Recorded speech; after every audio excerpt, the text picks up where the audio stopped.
Lord, ilapit mo sa tagumpay ang anak ko.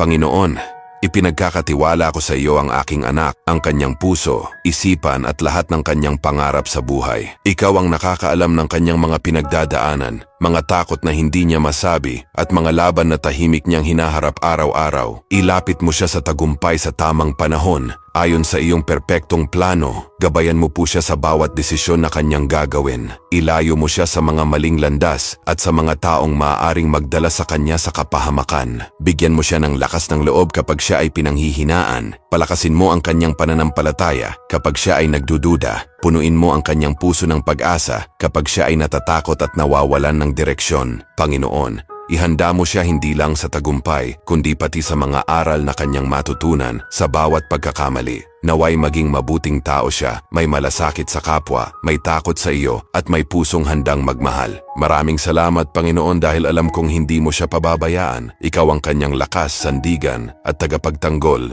Amen.